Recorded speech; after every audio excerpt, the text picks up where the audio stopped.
So for this video, just going to be doing a scouting report on TL based off of their NRG match. So let's get straight into it. Now, disclaimer, we will not be talking about draft prep, it'll be purely about the gameplay.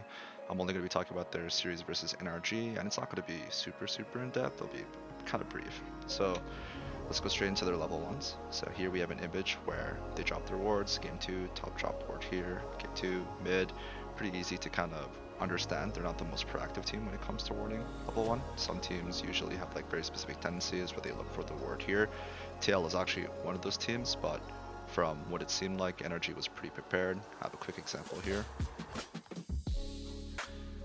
So it's at the top right, or sorry, top left, but what actually ends up happening is that APA was going to go for the late ward and Palafox was actually there to kind of counter it. That's why he's a bit chunk.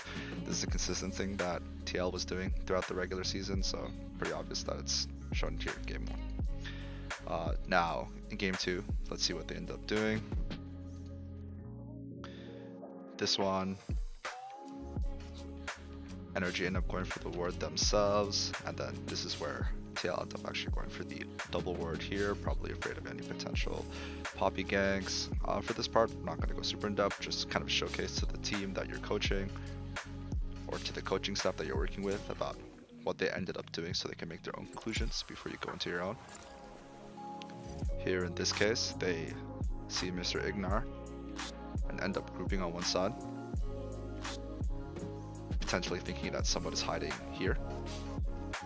Palafox shows this tendency.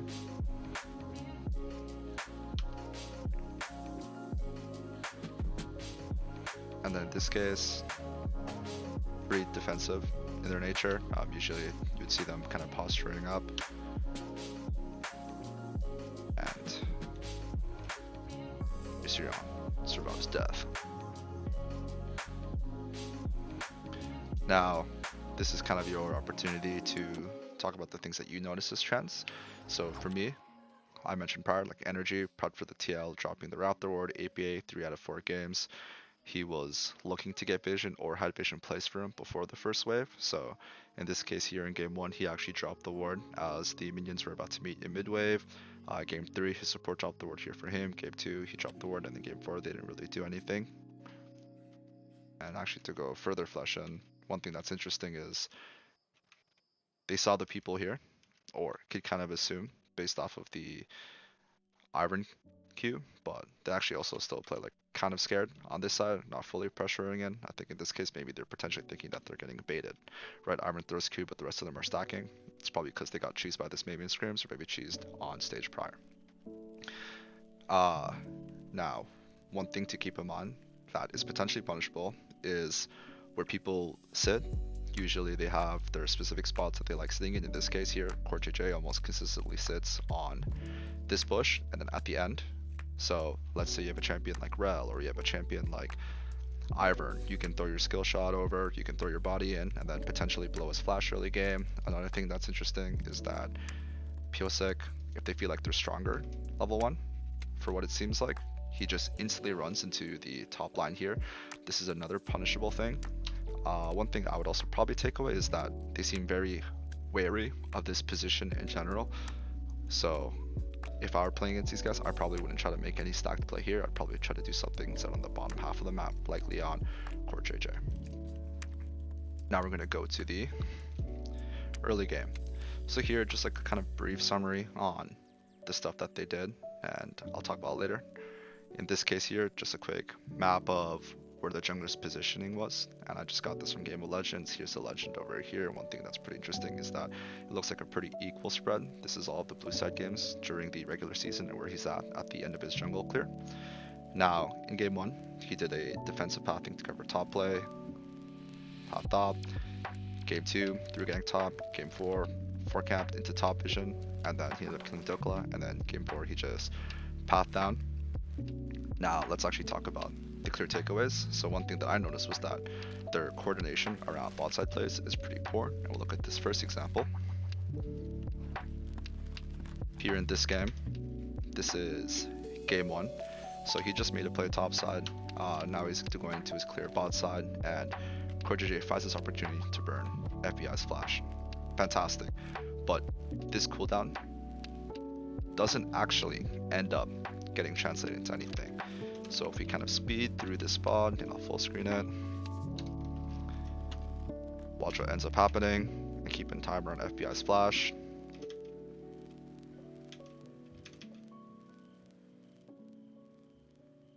Right here, still up, Maokai flash, and in a situation where I actually think that it's better for them to go through bottom and look to kind of create some volatility here, because in my opinion, they're stronger.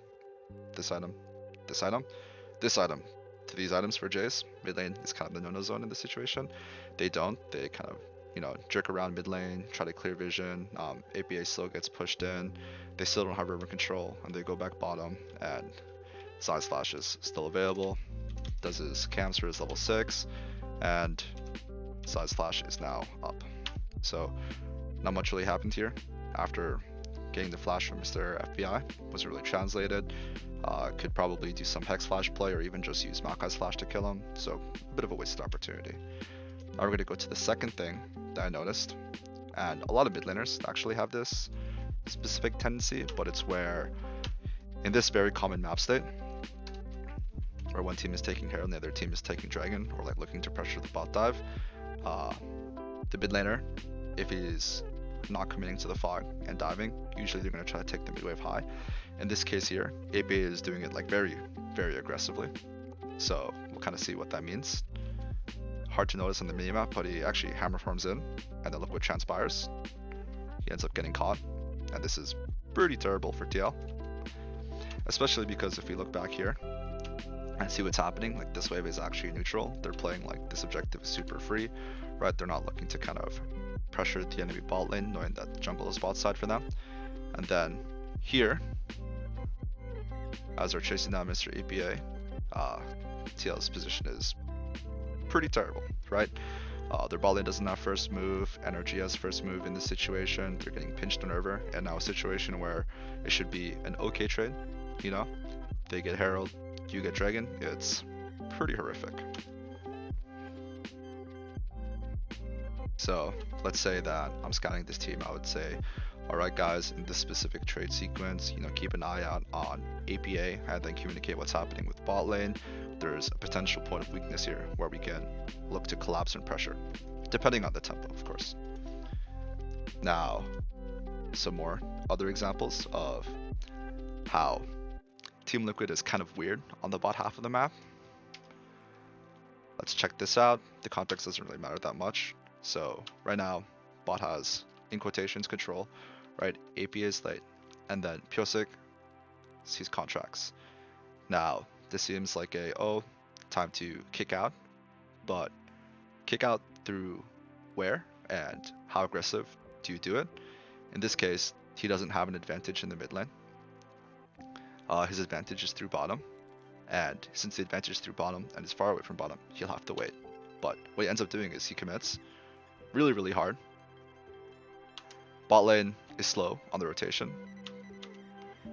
Not like they would make it anyways with how fast he died, but maybe if he was playing it slower, it would matter. And he just ends up dying for free and getting contracts as flash. But once again, another situation where the advantage is bot. We should try to use our bot advantage, and we go through mid, and something horrific happens. Another example here, and I thought that this was pretty interesting. Need to skip.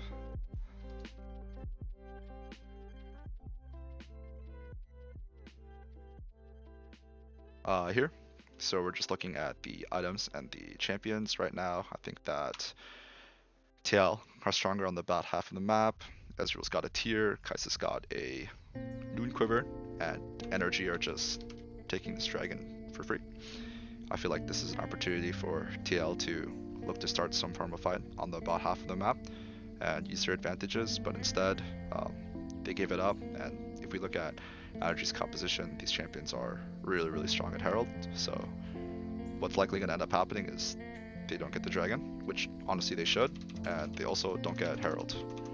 And we can actually see what ends up playing out, which is this. So nothing really happens in this case, other than one play. Now, I showcased that their coordination around bot side is very odd, but now let's look at their top side play, where I think this is one of their strengths. Now, Pyosik shows like a pretty consistent trend of 3 or 4 camp into the top river, into a bot side play. So here, in this game that I showcased earlier, he did the 3 camp. I'm assuming here that it was because they were thinking about contracts also doing the 3 camp top side and then potentially diving Gnar. This is a common thing in the Renekton Gnar matchup, so solid moves by him into the bot play that we ended up seeing.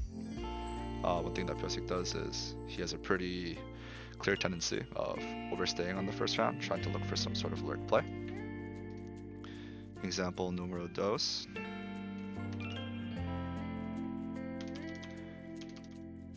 Three camp. Try to get information. Notice also the state of the wave. Pyosik likes playing around top wave states building in. And energy, maybe this is a scouting thing or just a tendency thing, but or maybe just an eyes thing, right? Like contracts can just look and like, oh man, my top laner's in trouble, but they're here to counter this play, which was honestly super good. And if we play it out, once again, on the bot half of the map, 4-minute timer, looking to invade the blue. So I think that when TL is able to play like this is TL at their best. And right here I mentioned also the tendency to play around the poor top wave states. One thing that I think that was pretty good by Pyosik is here, playing Sejuani. I'll provide a bit more context. He actually went for the 4 camp, got the vision, did his Raptors. Notice here, this is important, he drops the ward. Pyosik knows that they dropped the ward, you can see the little thing over here, the ping. Q's over. And then kills Dokla. Honestly, really solid gank. Not bad. And he's mad. And this one is just an example of where they do end up matching the Poppy one. Now, the one thing that is pretty interesting is in game 4, where they don't end up doing that and Pyosik just paths bottom. Summit sees contracts on the Krugs and he just blows his flash.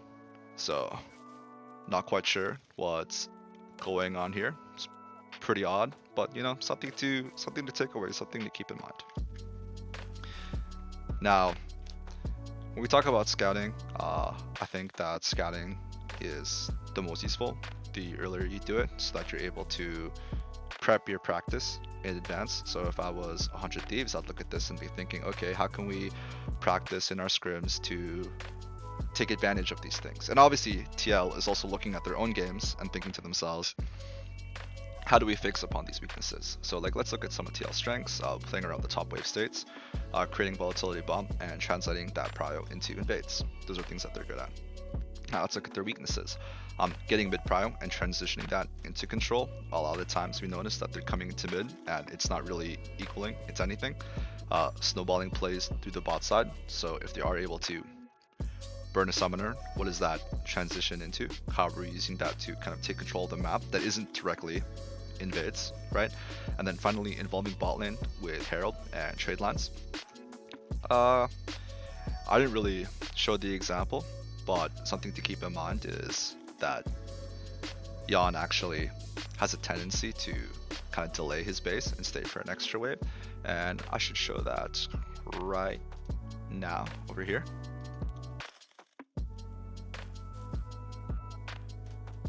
So in this case here, TLF first base, you can get control and be able to have prio on the wave, but he stays for the extra wave, and now it's actually vice versa, where FBI is actually the one shifting up the river first. And this is like a very consistent thing that Jan does. But bringing it back to, you know, practice, like, okay, these are the strengths, these are weaknesses, how does this equal into practice? Well, I think discussing jungle and support, syncing up to control bot line and Pixel. Sorry, when I meant bot line, I meant the middle bush. The bot, middle bush, where it's river. Right here. I think that when it comes to TL, they are not the best at controlling that area. They'll look for it, but like I mentioned prior, transitioning that into something valuable, they're not good at. So if you're jungle support, they're just communicating this, they're playing off of their mid lane, they're controlling that, and then your mid laner is using their fog intelligently to pressure either top or mid. It can relieve a lot of pressure on the map, using mid move to fight aggressively bot side around Drakes. So like we mentioned prior, TL bot lane likes to play pretty volatile. If you're able to control that area and you start fights with your mid laner moving, one thing that I noticed about them is that they're pretty committal when it comes to fighting. So if the fight begins, they're not gonna like play the dance, go out really quickly. Like they'll kind of be zoned in unless someone is like very clearly saying like be careful. And I'm not sure how true this is, but obviously there's a language barrier too. Maybe APA can say like be careful, or you can spam ping, but something that I noticed, I think that practicing this specific word set will be helpful, where top lane holds their ward for river and your mid laner drops your ward here to kind of keep track of Pyosik and see what he does, since it's such a consistent thing from him. It'll be easy to tell too if you're also able to get a ward level 1 to see which way he's pathing. And then, you know, getting your own bot lane to think about their base timers for Herald, right? Like basing specifically at 6:30 so that you're there to kind of stack the wave and you have the control at the 8-minute mark. Now let's talk about the mid game. So a couple of things that I saw that were pretty consistent was APA getting caught. In this case here, he just TP'd back. His assumption is that Palafox will also be TPing back, and he just saw Rel on bot side. Notice like where his team is, right? They know that Maokai is bottom, Setch is just coming off of base, but this is going to end up being a fast play, and he checks the bush. It ends up getting killed. And if we go to this example, notice how it's almost the same picture. No one is covering him on his side. Sundra goes for the EQ, looks to punish in the 1v1, and ends up dying. So the tendency here is APA will try to flex and play aggressive when his teammates are not in position, or when, I don't know if it's directly fair to say that he doesn't know where people are, because he sees Poppy here, right? So he thinks I can play aggressive, but Renekton is also fogged. He's just not respecting it. And obviously, like, Poppy just like slashed over and then walked, right? Which ends up in this situation. So something to keep in mind. Understand like, hey, you can kind of feel it in game. If I throw spells, is this guy gonna go crazy on me? And we already know that he's not really respecting the moves, so maybe I can just bait. Look on me on this mid wave. He might fight me. Oh, he fought me. Guess he's dead. Being late to the objectives.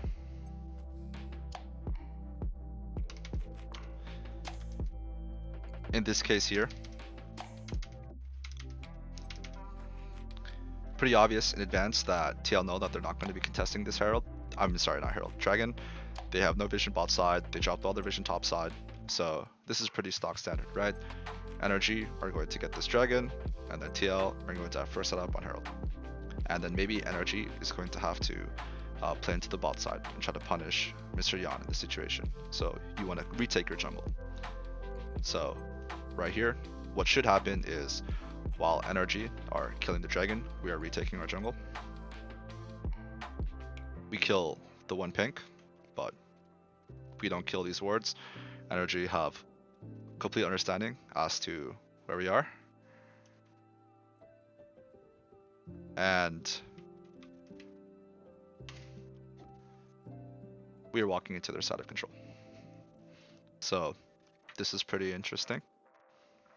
Something to, you know, keep in mind that they have this poor habit and how that translates to punishing. In this case, the punish is super simple. I guess we get first setup on both objectives. one thing that people talk about for TL is that their mid game is pretty poor, and this is one of those reasons. What ends up happening is that their bases are very desynced and they don't pressure or use their side lane moves to kind of generate an advantage. If you watch this sequence, going a big back, Renekton has a move. TL are respecting it, getting some vision, using a little negative shift from Jace. Check out my video. Now this is Nars timer. Core needs the base for wards. Okay, it's fine. This next wave is Nars timer again. We know where their entire team is. APA shifting. Renekton is showing bottom. They know that Nars fogged. And we still don't have control of top side. And this is a very consistent thing. What ends up happening is that they TP, look for a fight. But when it comes to being able to transition the vision with your top moves into taking control of river and then taking control into this and then, you know, cheating your waves, like this is not happening, and that's why it feels very stuck for TL in these type of situations. And if we look at this as well,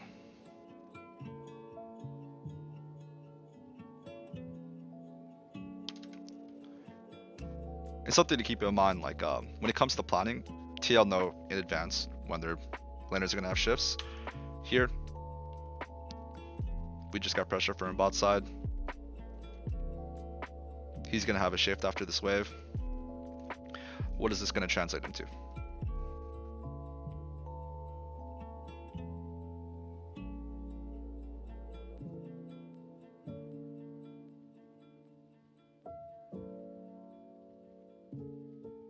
Basically nothing. Actually, in fact, Summit dies.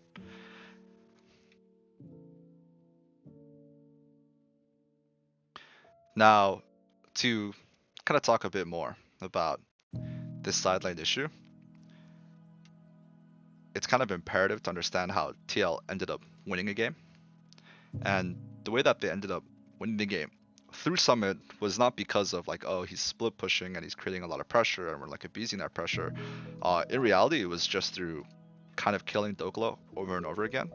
And this isn't a very replicable thing, right? So if I'm playing against them, I'm just thinking, all right, just be aware of this tendency where they're looking to kind of cheese you on your rotation. And if you don't die, obviously, it's good. I mean, obviously, right? Not dying is good. But what ends up happening is that they win through team fighting and the stuff that Sawan is able to accomplish. And then even here, right? Winning through side lane. What does he do? We killed Dokla. So we're not transitioning really the Jax side lane into taking control of the opposite map. It's just killing Dokla on repeat. Alright, now tunnel visioning on engages.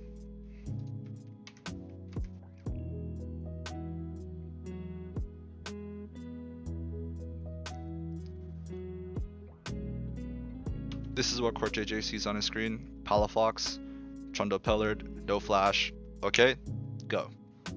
What he's not seeing is Tristan is super far away. Kennen is close, but still also pretty far away, and Renekton has TP. So what should seem like a good engage in theory based off of that picture, in reality isn't one. And this is a consistent thing that CourtJJ has been doing throughout this series, where he sees the picture in front of him and thinks, okay, this is a good engage, I'm going to pull for it. But people are not in position, which ends up in these type of situations.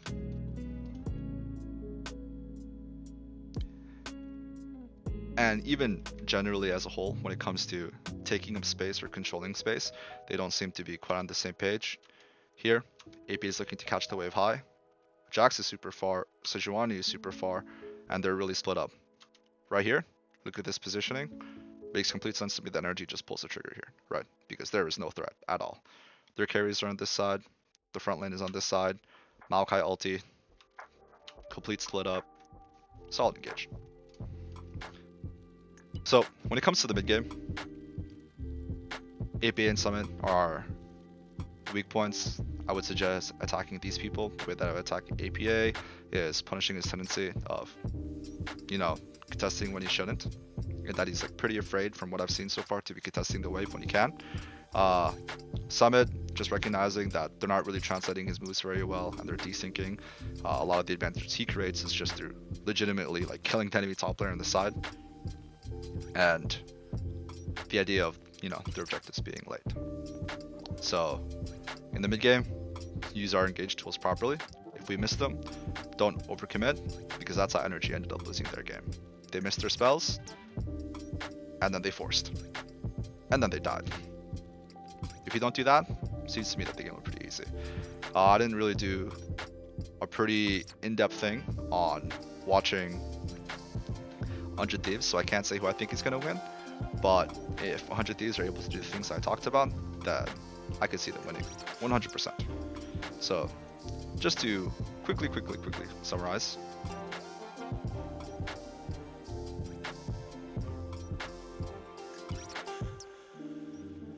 Early game.